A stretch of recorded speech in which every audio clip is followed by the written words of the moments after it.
everyone, I'm Vinay Nguyen. Thank you for joining me on A Taste of Asia. Today I'm going to show you how to make one of the most popular Asian soups.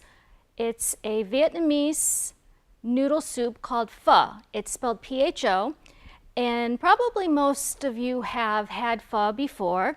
It's been very popular in the last few years. You can go to most Asian restaurants, Vietnamese of course, and get a big bowl of pho for a very economical price.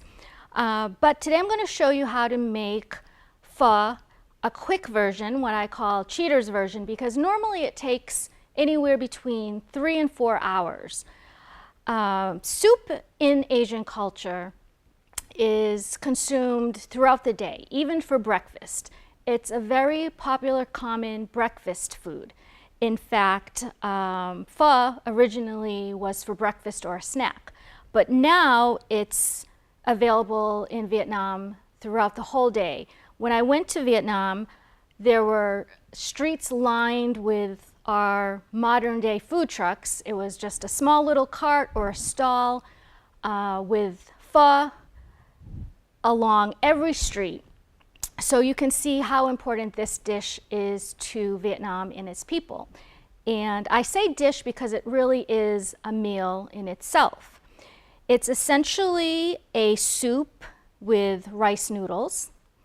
And traditionally it's thin slices of raw uncooked beef that's placed on the rice noodles. And then a broth that's steaming hot gets poured over, so the broth actually cooks the beef. So traditionally you'll see a lot of beef pho, but also chicken is very popular, in which case you would use fully cooked chicken, of course, either shredded or thinly sliced chicken. But today I'm going to show you a version of beef pho, and I want to just show you some of the spices that are used. I have cinnamon stick whole, some whole cloves, some coriander seeds, and star anise. And star anise has a slight licorice taste to it. And this is one of the ingredients in Chinese 5-spice powder. So the Chinese also use this as well, but it has a nice kind of hint of licorice. That's not too strong, but it's definitely one of the signature spices in pho. Now, normally, as I said, it takes anywhere between at least 2 to 4 hours to make the broth from either chicken bones or beef bones, whichever kind of pho you're making. I have come up with what I call cheater's version or quick shortcut method, because usually the time it takes to make a true authentic pho, we usually, would just go to the restaurant and get it ourselves.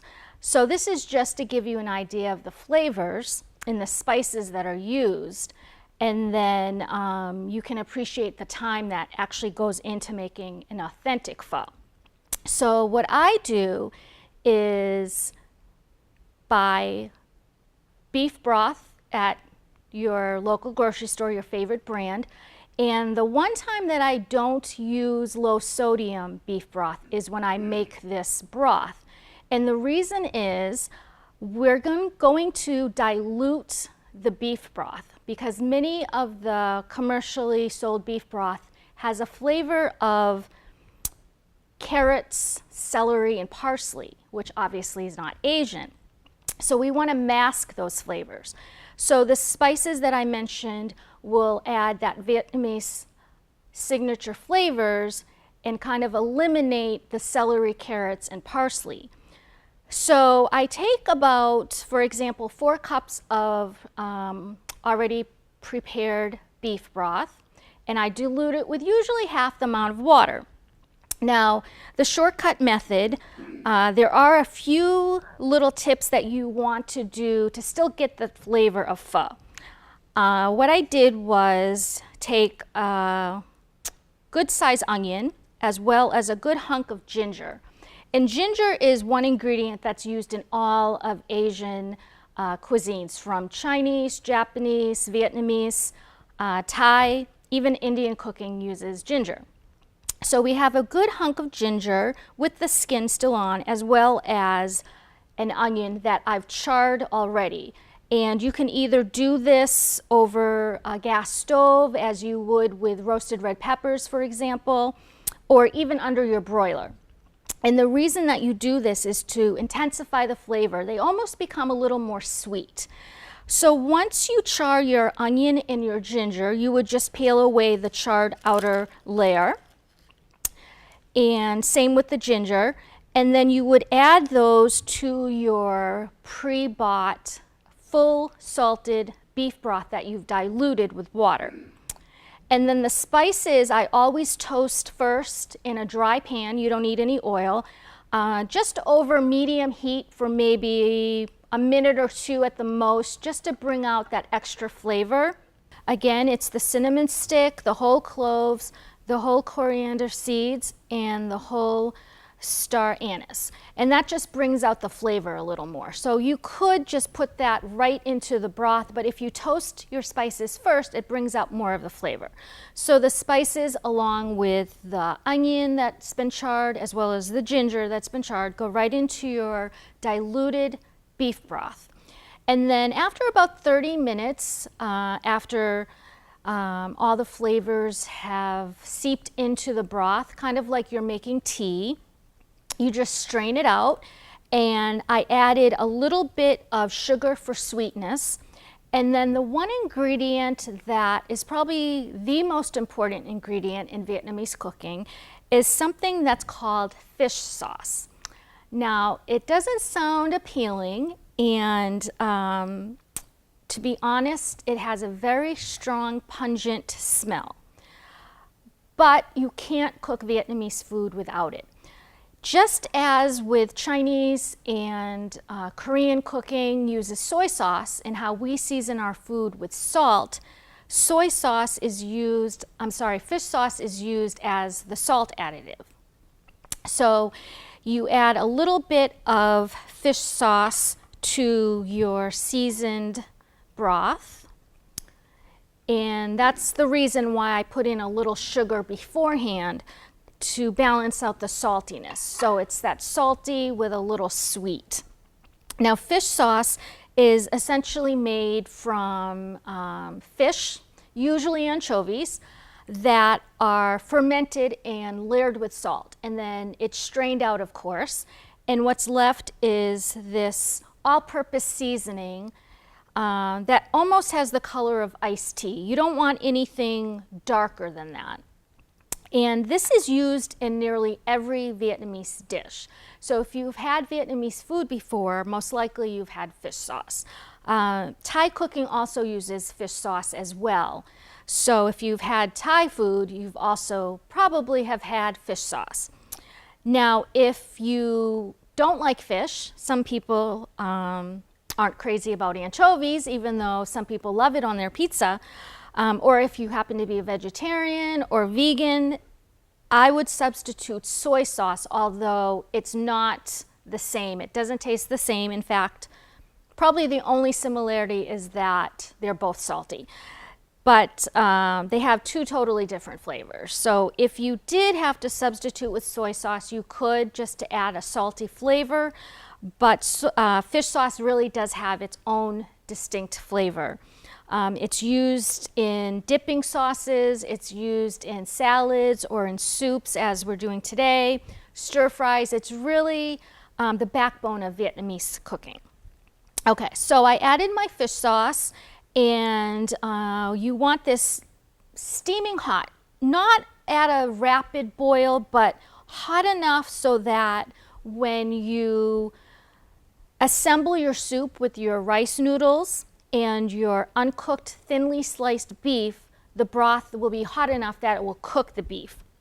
And one other little tip with the beef is that you can partially freeze it ahead of time so that it's much easier to get thin slices. So if the piece of beef is partially frozen, as long as you have a sharp knife, you can get really thin slices. So alternatively, like I said, you can make a chicken pho. You would just use chicken broth instead.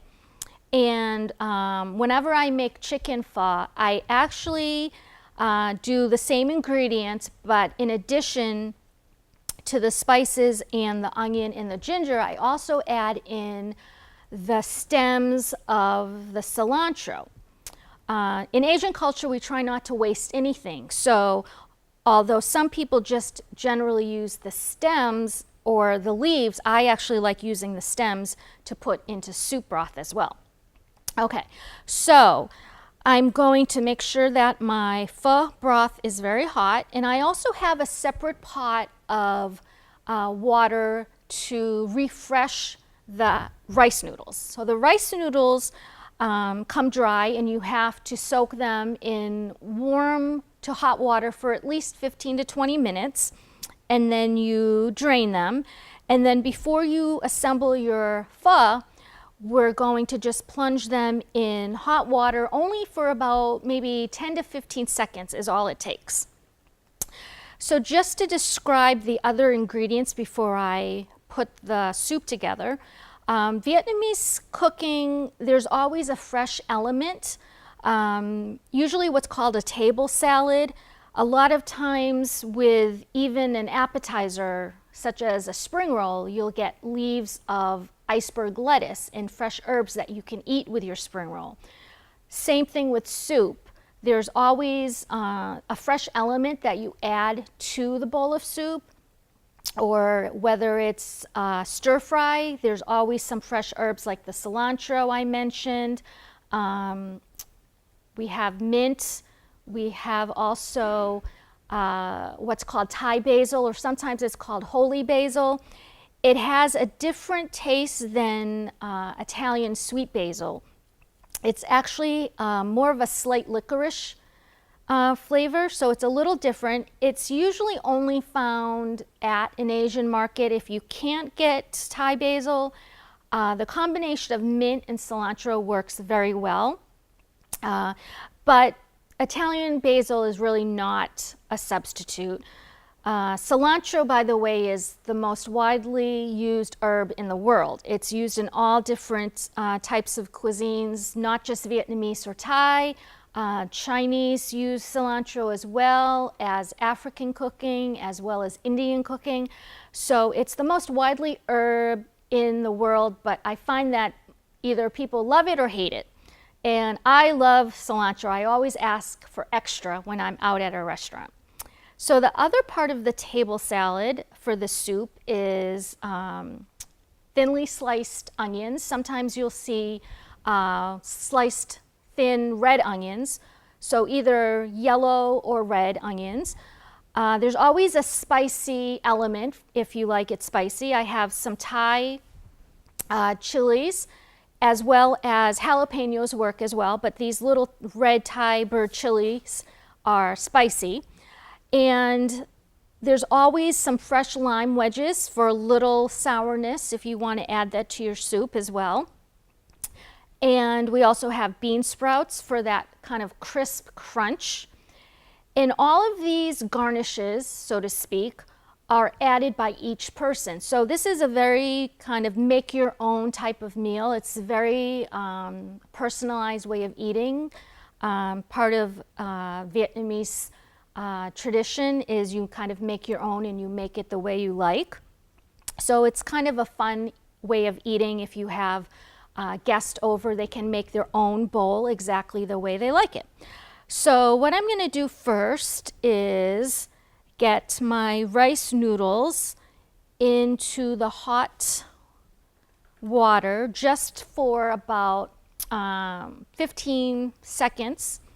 I'll just do a small little portion.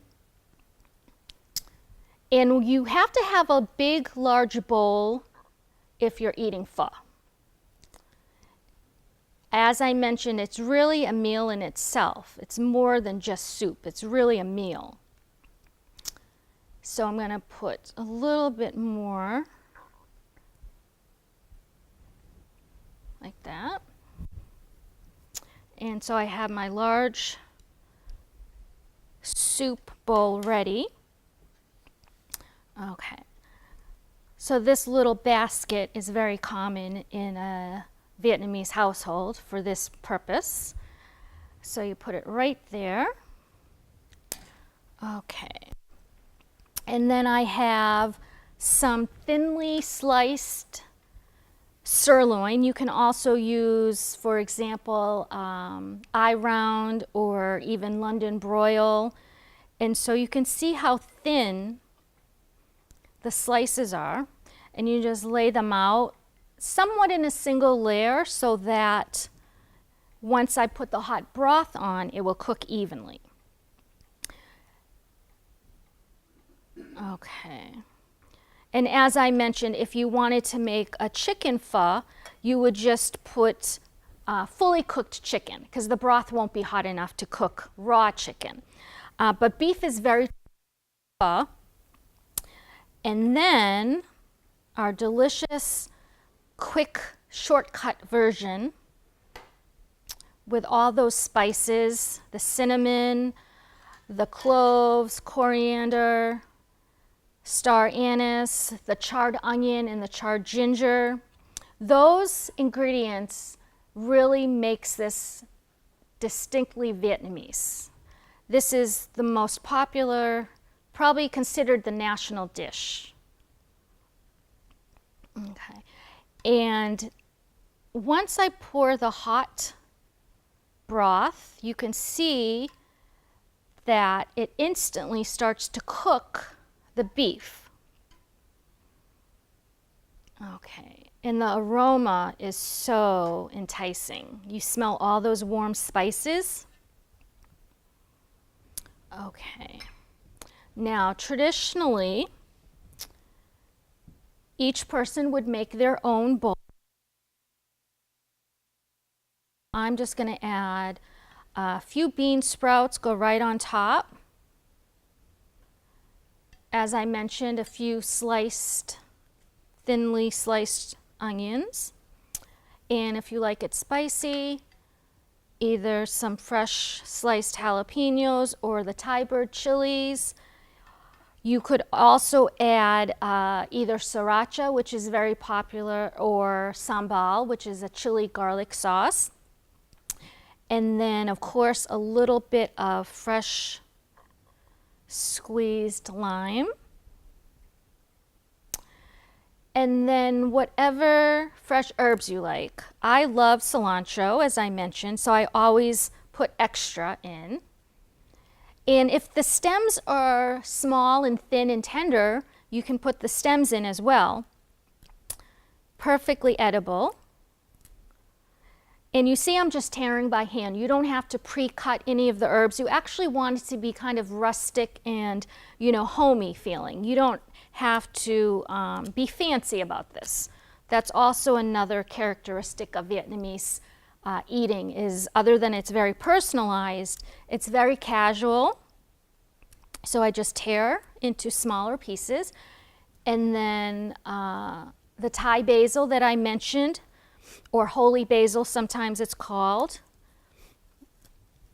It really has that slight licorice flavor, so it plays well with the licorice flavor of the star anise. Okay, so just tear like that. And then just to show you the sliced beef that I had pre-sliced very thin is already cooked from the hot broth. And I like to add one of my favorite condiments to add is hoisin sauce. And hoisin sauce is sometimes called or referred to barbecue sauce because it has a lot of different spices. It has garlic, ginger, of course, little bit of sugar for sweetness. And you'll usually see at most Vietnamese tables, other than the sriracha, you'll find hoisin sauce. And hoisin actually goes really well with both beef or chicken pho. And then there's always fish sauce. Even though it's in the broth, there's always fish sauce at the table in case you want a little more salty flavor. And so I will give this a taste. Obviously, you can tell it's all about the broth. It's so delicious. You taste all the spices as well as the onion and the ginger. Those are really signature Vietnamese flavors. And because we did a shortcut, it only took about 30 minutes. And because we diluted the full sodium broth, we diluted it to kind of mask the traditional flavors that you find in commercially packaged broth, which is traditionally the carrots and the celery and the parsley. So this is just a quick way to replicate the flavors of pho without spending hours making the broth from scratch. Usually with chicken, you'd start with chicken bones. If you'd start with beef bones. This is more of just a shortcut. If you ever want to experiment and try yourself to make this, it's really simple, as you can see. And it's really fun also to get your guest involved because they can make their bowl of pho exactly the way they want. And as I mentioned in the beginning of the segment, soup is consumed in many Asian cultures for breakfast. And growing up, I used to always hear my classmates talk about having pancakes or waffles or cold cereal for breakfast, which I never had growing up. And way back, I remember cereal, cold cereal, usually would get some type of a toy or some type of a prize inside the box, but I used to be so envious because my breakfast always consisted of either rice, maybe with some eggs or vegetables, or most of the time a big bowl of soup for breakfast. So even now to this day, I love making soups, and of course I love eating soups, and I think that's probably the reason why. So as you can see, Vietnamese soup is really a big part of the country and its people. It's more than just, you know, a typical lunch meal like we consider soup here in Western culture. It's really for any time of the day, not just breakfast, lunch, dinner, even a late night snack. So there you have it. It's a quick version of the famous Vietnamese pho, considered their national dish, really. And I hope that you will be able to at least try to make this at home, or of course, enjoy it at your favorite Vietnamese restaurant, and you can appreciate what this dish means to Vietnam and its people. So I'm Vinay Nguyen, and thank you so much for joining me on A Taste of Asia, and I hope to see you again soon.